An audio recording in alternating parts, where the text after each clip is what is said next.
turn this down.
Internet that has everyone covered.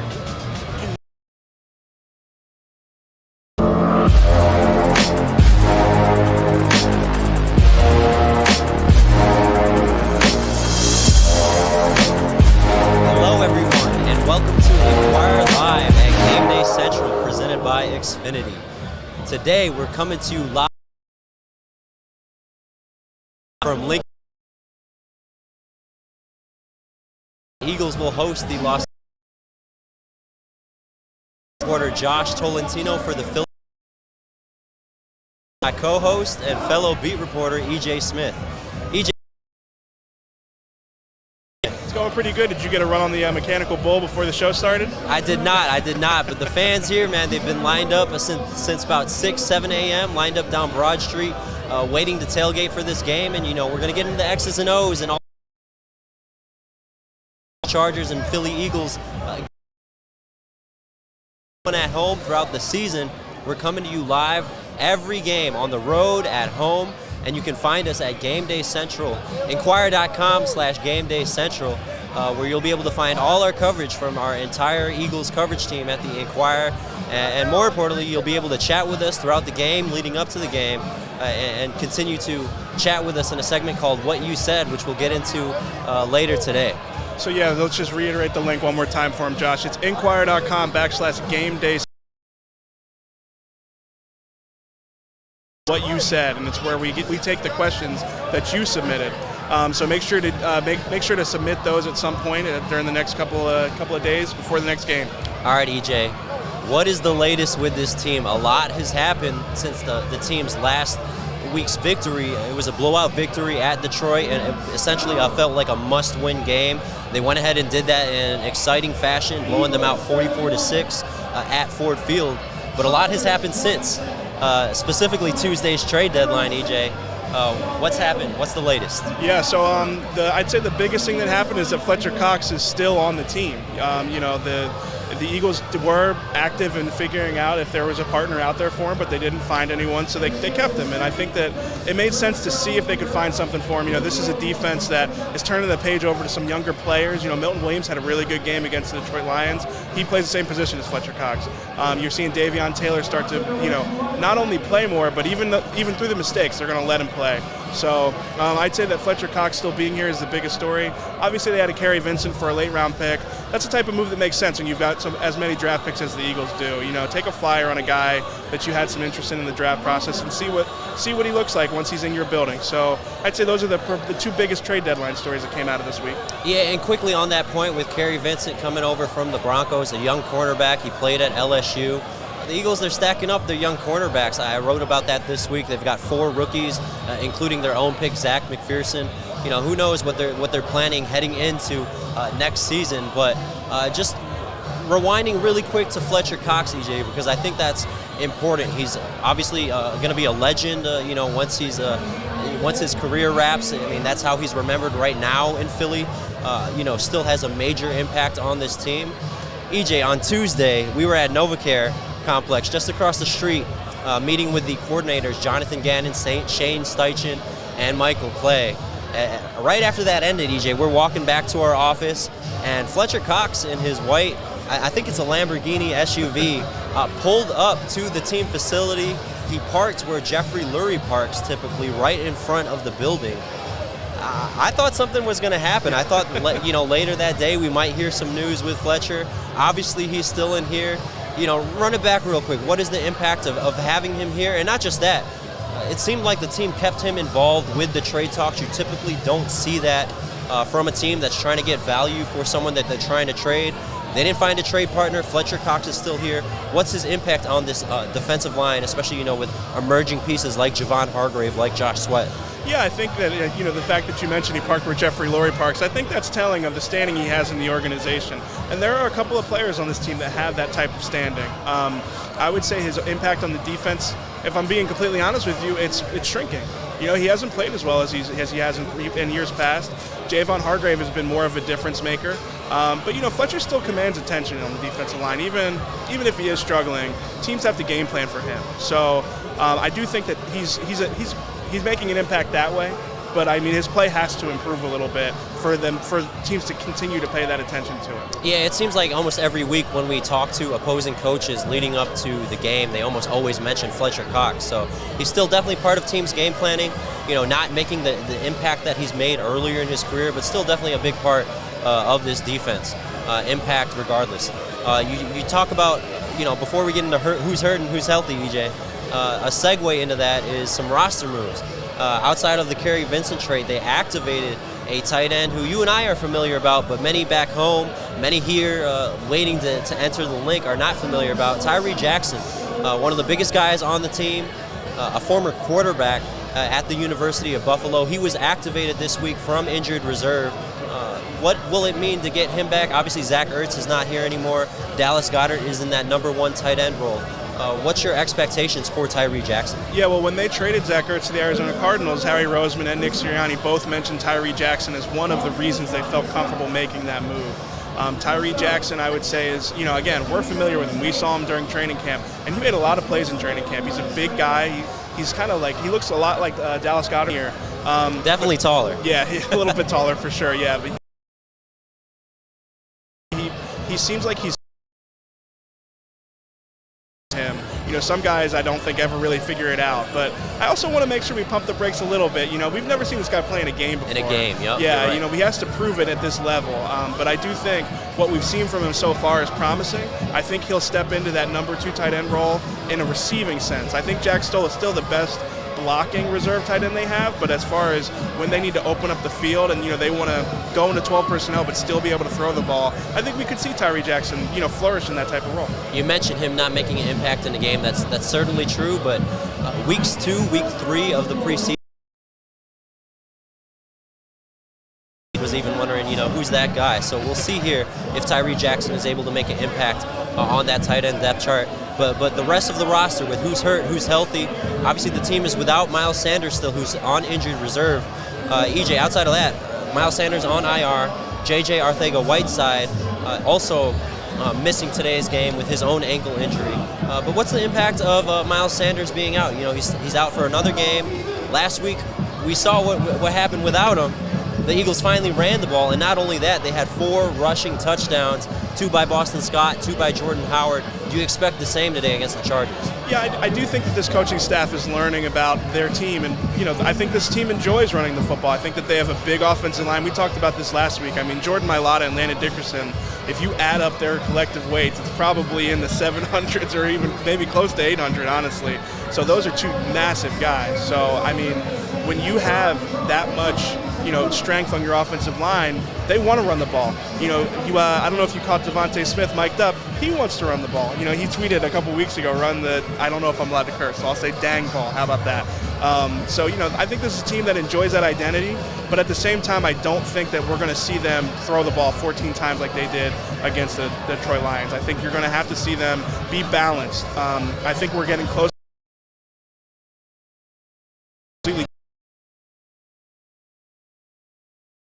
And obviously they enjoyed success against the Lions, but let's make it clear. This is a banged up, we talked about the health right now. On the Chargers side, they're missing a few key pieces, both of their starting cornerbacks, several pieces in the secondary. Obviously they're banged up offensive line.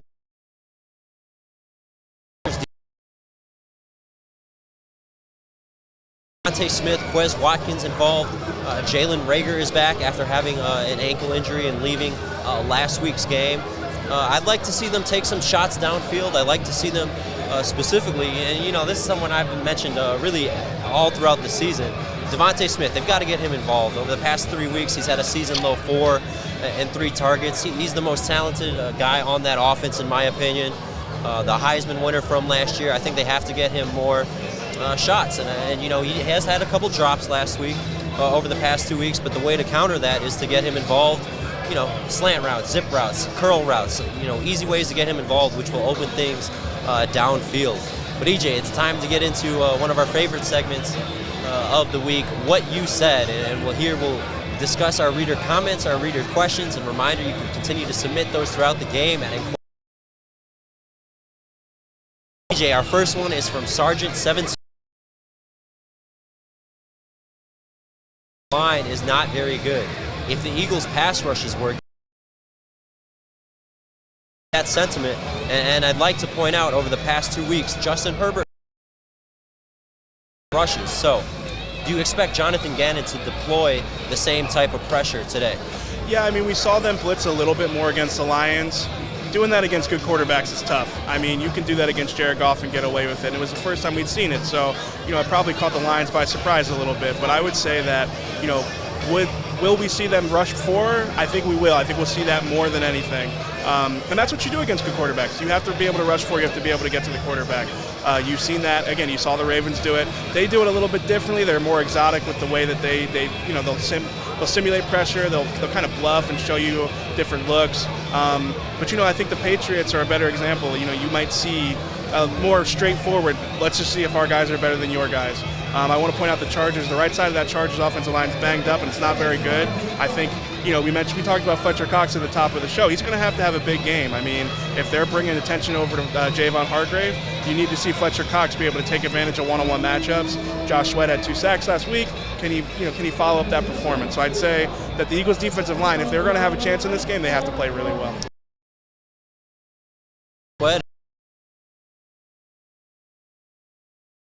Penalties. Derek Barnett even against throughout the game. Jonathan Gannon. We talk about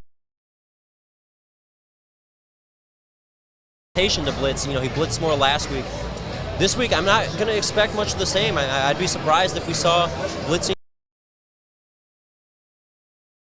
Chargers personnel, I mean, they're stacked across offense. You talk about their skill position players with Allen, with Eckler. I mean, this is a stacked offensive team from a personnel standpoint. Jonathan Gannon, he's going to want to drop more people back into coverage. He's going to want to, obviously play his cornerbacks, play his secondary, but also with linebackers dropping into coverage where they've struggled a little bit. I think they still have a lot to prove from a pass coverage standpoint. They like allowing those deep plays, but that's something we're going to get into later with the deep shots. We're going to move around to our next question from Edward in New Jersey. The Colts look very good. We should have hired. Outside of that, obviously Nick Sirianni is very close with Frank Reich. But EJ, Eagles fans, if they hadn't known, they should be paying attention to the Colts throughout the season because Carson Wentz, but he's about 3 or 4 games away from the Colts' first-round pick next year. I think some Eagles fans are going to ask you to knock on wood after you said that. We'll knock on all the wood here. They've been hurt before. So he's got a couple of games left, and I think that it's actually working out perfectly for the Eagles. You don't want the Colts to, torpedo. You don't want them to get to a point where it would benefit them to bench Wentz. They're still in the playoff race. They still have high expectations for the season based off the way they've played, which again I think is going to be perfect for the Eagles. That pick was never going to be a top 10 pick. If that pick is between 10 and 20, that's a great scenario for them. I know sometimes Eagles fans, it hurts to see Carson Wentz play well. It seems like what could have been, but I starter, keep them in games. opportunity for the Eagles to have 3 first-round picks in next year's draft. Yeah, a lot of people like to critique how the Eagles have drafted in recent years.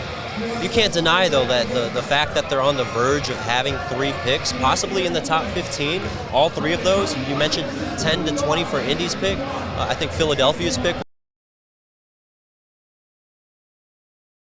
which is looking like they struck gold there. I mean, the Dolphins, they're really struggling. They play the Texans today.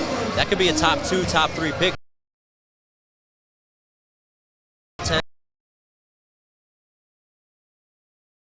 In this team for many years to come. We've got a couple more questions here, EJ. And the Eagles will win. I know we mentioned this earlier, but do you think against this Chargers team today? Yeah, I think that we'll see them be more balanced, like I said earlier, but I just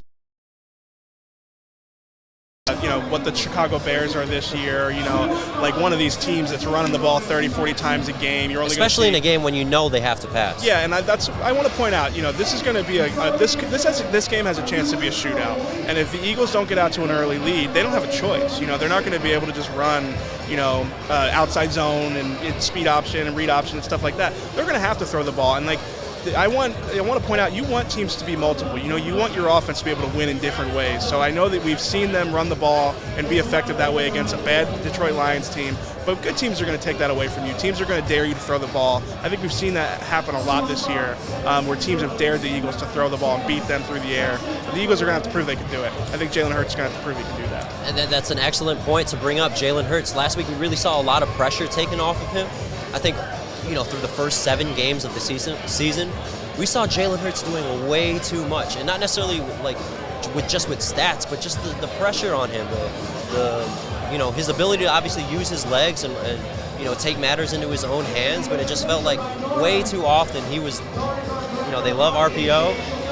He loved taking the ball out of Miles Sanders' hands and again taking matters into his own hands. They opened up more things last week than running the ball, but I think they got to find that fine balance in a game, especially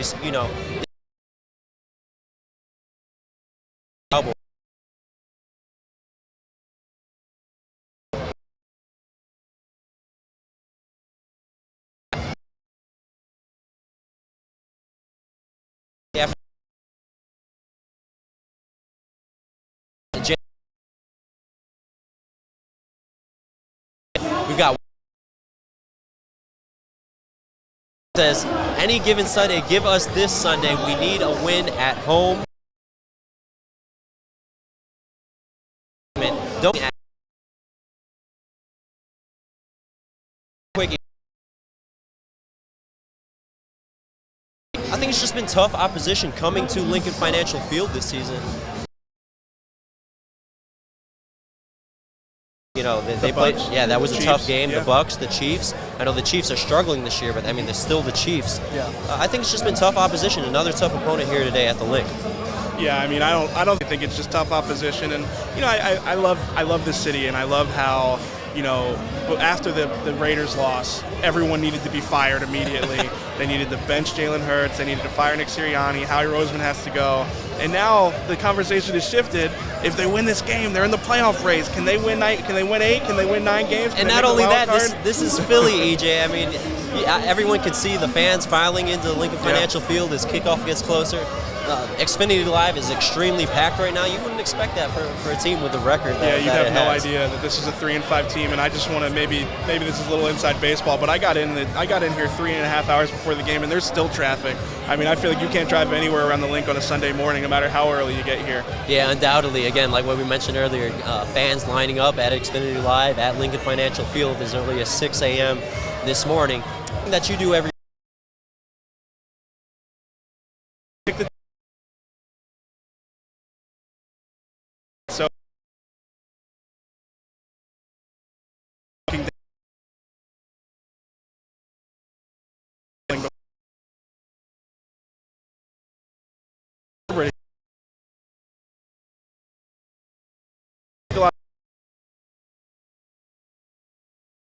The way that they're running their offense has been a lot more like, what you'd see the Saints run. A lot of quick hits, a lot of slant routes, a lot of underneath stuff, which kind of plays into the Chargers' hands in this game. That's the type of stuff that the Eagles are willing to give up. It's a type of thing they've been gashed with before. You remember Derek Carr taking those first reads, quick throws, get the ball out before the pressure can reach him. So I think that, the Chargers' offense actually does match up favorably both in a talent perspective, but also a schematic perspective. Yeah, and exactly. We mentioned Jonathan Gannon loving to limit the big play, big yardage plays. Nick Sirianni, we talked to him. He goes into his office. He has his meeting with his assistants. Jeffrey Lurie is involved. But he's got his stat sheet, and after the game, the two biggest things that he looks at, no matter the score, no matter the stats, no matter how many yards that Jalen threw, no matter how many yards that whichever running back accounted for, he looks at the turnover. And I think those are two, you just honing in on the explosive plays part. Those are two very different contrasts today as we head over to the link between, again, the Chargers and the Eagles today. So if they win that battle, I think they'll definitely have a shot, which leads us to our next segment, EJ. It's prediction time. In today's Philadelphia Inquirer, inside our Sunday section, I think it was a clean sweep with myself, you, and Jeff McClain picking the Chargers to win today. Are you going to stick with that now that we're about an hour before kickoff? So for those of you who have been with us since the beginning, A, we appreciate you, and B, you remember I flipped my pick before the Raiders game, and I'm never doing it again. So I learned the hard way. I'm sticking with the Chargers. I think that the Chargers offense is an explosive one. I think that it's one that will put up points against the Eagles, and I just haven't seen enough from the Eagles offense to think that they can keep up in a shootout where Jalen Hurts has got to drop back and run a quarterback-centric offense and throw the ball 30 or 40 times a game. I just don't have faith that they're going to be able to keep up. So, yeah, I picked the Chargers. EJ, before I run to my prediction, what's a stat leading rusher? What's your take on Jalen today? Yeah, give me Jalen as the leading rusher, especially because not only does he get those designed runs, zone reads, and keeps in the RPO game, but, we've seen Jalen use his legs as a scrambler more than anybody. The Chargers, they've got a guy named Bo. Jonathan Gannon likes to do what he's been struggling with over these past 2 weeks, and is rushing with those just four-man fronts. Give me 3.5, or give me 4. I guess I can't take 3.5. That'd be like my over-under is probably 3.5. So give me 4. I feel like they're